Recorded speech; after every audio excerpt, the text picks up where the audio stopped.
আসসালামু আলাইকুম। মাংস খেতে খেতে আপনারা যখন বোর্ড হয়ে যাবেন তখনই তৈরি করে নিতে পারেন এই রকম দুর্দান্ত স্বাদের লট্টিয়া শুটকি ভুনার রেসিপি। আর আপনারা নিশ্চয়ই দেখেই বুঝতে পারছেন আমার আজকের এই লট্টিয়া শুটকি ভুনা খেতে কতটা টেস্টি হতে পারে। আর এই রকম গোটা গোটা রসুনের কোয়া যদি থাকে তাহলে কিন্তু আচারের স্বাদ কিংবা মাংসের স্বাদের চাইতে কোনো অংশে কম হবে না এই মুখরোচক স্বাদের লট্টিয়া শুটকি ভুনার রেসিপি। তো বরাবরের মতো ভিউয়ার্সদের কাছে রিকোয়েস্ট থাকবে অবশ্যই রেসিপিতে লাইক দিয়ে দেখা শুরু করবেন। আর আপনাদের এক একটি লাইক কিন্তু শেয়ারের কাজ করে। তাহলে চলুন কথা না বাড়িয়ে শুরু করা যাক। তো লট্টিয়া শুটকি ভুনা তৈরি করার জন্য এট ফার্স্ট আমি এখানে মেজারমেন্ট কাপের 3 কাপ লট্টিয়া শুটকি নিয়েছি। তো আজ তো লট্টিয়া শুটকি মাছ থেকে আমি কাটা এবং মাথাটা ছাড়িয়ে আমার পছন্দ মতো টুকরো করে নিয়েছি। এবারে এই লট্টিয়া শুটকিটা রান্না করার জন্য প্রথমেই এগুলোকে ধুয়ে নিতে হবে। আর খুব ভালো হয় আপনারা যদি গরম পানিতে ধুয়ে নেন, এতে করে শুটকি মাছের ভেতরে থাকা বালু কিংবা ময়লাটা যাওয়ার পাশাপাশি মাছগুলো কিন্তু অনেকটাই সফট হয়ে যাবে। তো দেখুন আমি গরম পানিটা দেওয়ার জন্য একটি চামচের সাহায্যে প্রথমে ময়লাটাকে কিছুটা ছাড়িয়ে নিয়ে হাত দিয়ে খুব ভালোভাবে কচলে কচলে ময়লাটাকে বের করে নিচ্ছি। তারপর আমি একটি বাটিতে উঠিয়ে নিচ্ছি। আর দেখুন ভেতর থেকে কতটা ময়লা উঠে এসেছে। তো এইভাবে আমি 5 থেকে 6 বার যতক্ষণ না পর্যন্ত শুটকি মাছের ময়লাটা পরিষ্কার হচ্ছে গরম পানি দিয়ে পানি বদলে বদলে ধুয়ে নিব। তো যতবারই কিন্তু পানি বদলাচ্ছি ততবারই কিন্তু ময়লাটা বের হতে শুরু করেছে। আর দেখুন আস্তে আস্তে শুটকি মাছটা কিন্তু ক্লিন হয়ে যাচ্ছে। আর গরম পানিটা এতটাই গরম ছিল যে আমি একটি ছাকনাযুক্ত চামচ দিয়ে মাছগুলোকে ক্লিন করার জন্য নেড়ে চেড়ে মিশিয়ে নিলাম। তারপর পানিটা বন্ধ করে নিয়ে আবারও চামচের সাহায্যে ময়লাটাকে ক্লিন করে নিচ্ছি। আর দেখুন আস্তে আস্তে পানিটা কিন্তু পরিষ্কার হতে শুরু করেছে। তো অফ স্ক্রিন এবং অনস্ক্রিন মিলে আমি মোট 6 বারের মতো গরম পানি দিয়ে শুটকি মাছগুলোকে ধুয়ে নিয়েছি এবং শুটকি মাছটা কিন্তু অনেকটাই সফট হয়ে গেছে। তো এই পর্যায়ে শুটকি মাছটা রান্না করার জন্য একটি প্যানের মধ্যে হাফ কাপের মতো তেল দিয়ে দিলাম। তারপর আমি 2টি তেজপাতা মাঝখান থেকে ছিঁড়ে দিলাম। তারপর আমি তেজপাতার সুন্দর একটি স্মেল চলে আসলে এতে অ্যাড করে দিচ্ছি প্রায় 1.5 কাপের মতো পেঁয়াজ কুচি। তো আপনারা চাইলে কিন্তু অন্যান্য গোটা মশলা এখানে ব্যবহার করতে পারেন। তারপর আমি অ্যাড করে দিলাম 1 চা চামচের মতো রসুন পেস্ট, হাফ চা চামচ আদা পেস্ট অ্যাড করে দিলাম। তো যে কোনো শুটকি মাছ রান্না করলে কিন্তু রসুনটা খুব ভালো যায়।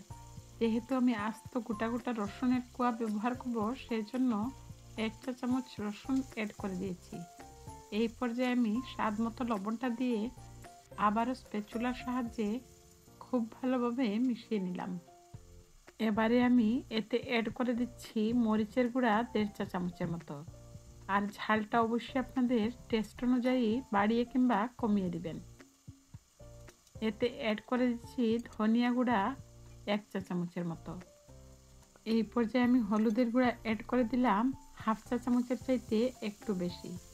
তারপর আমি মশলাটাকে স্প্যাচুলা দিয়ে খুব ভালোভাবে মিশিয়ে নিলাম। আর দেখুন মশলার ভেতর থেকে কতটা তেল আসতে শুরু করেছে। দিয়ে দিচ্ছি মশলাটাকে খুব ভালোভাবে কষানোর জন্য 1 কাপের মতো পানি। তারপর আমি নেড়েচেড়ে মিশিয়ে নিয়ে ঢেকে চুলার আঁচ মিডিয়ামে রেখে 5 মিনিটের মতো জাল করে নিব। এতে করে মশলার র ফ্লেভারটা কিন্তু চলে যাবে। দেখুন টকবক করে ফুটে উঠেছে এবং মশলার র ফ্লেভারটাও চলে গেছে। দিয়ে দিলাম আগে থেকে ধুয়ে রাখা শুটকি মাছগুলো। তারপর আমি স্প্যাচুলা দিয়ে নেড়েচেড়ে মিশিয়ে নিচ্ছি। এবারে আমি আবারও ঢেকে রান্না করব 5 মিনিটের মতো চুলার আঁচ মিডিয়াম টু লোতে রেখে। তো ফিরে আসলাম 5 মিনিট পর। আবারও আমি স্প্যাচুলা দিয়ে নেড়েচেড়ে মিশিয়ে নিচ্ছি যাতে শুটকি মাছগুলো তলানিতে ধরে না যায়। এই পর্যায়ে আমি এতে অ্যাড করে দিচ্ছি আবারও পেঁয়াজ কুচি হাফ কাপের মতো। তো আপনারা চাইলে কিন্তু রান্নার মাঝ পর্যায়ে এইভাবে পেঁয়াজ কুচিটা ব্যবহার করতে পারেন, এতে করে মুখের মধ্যে পড়লে খেতে ভালো লাগবে। আর প্রথম পর্যায়ে যদি একসাথে পেঁয়াজ কুচিটা দিয়ে দেন তাহলে কিন্তু একদমই গলে যাবে। তো আমি কিছু আস্তে আস্তে রাখতে চেয়েছি, সেজন্য মাঝ পর্যায়ে অ্যাড করে দিয়েছি। আর দেখুন আমার শুটকি মাছটা কতটা থকথকে এবং পারফেক্টলি সেদ্ধ হয়ে গেছে। তো এইভাবে আমি 10 মিনিটের মতো শুটকি মাছটাকে কষিয়ে নিয়েছি। এই পর্যায়ে আমি ঝোলের জন্য আবারও 1 কাপের মতো পানি অ্যাড করে দিলাম। তো শুটকি মাছটা যেহেতু সেদ্ধ হয়ে গেছে, এই পর্যায়ে আমি আস্ত 2টি রসুনের কোয়া ছাড়িয়ে নিয়েছি, সেগুলো অ্যাড করে দিলাম। তারপর আমি একটি টমেটো কিউব করে কেটে নিয়েছিলাম, সেটিও অ্যাড করে দিয়েছি। আর অবশ্যই শুটকি মাছটা সেদ্ধ হওয়ার পরে এগুলো অ্যাড করে দিবেন, তা না হলে কিন্তু একদমই গলে যাবে। আবারও আমি 4 থেকে 5 মিনিটের মতো রান্না করে নিব। তো মিডিয়াম আছে 5 মিনিটের মতো রান্না করে নিয়েছি।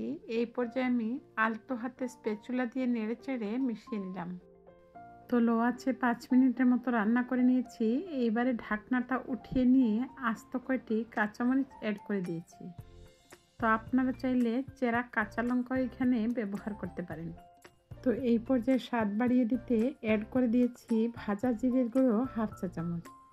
আরও বেশি টেস্টি করতে হাফ চা চামচের মতো চিনি অ্যাড করে দিয়েছি।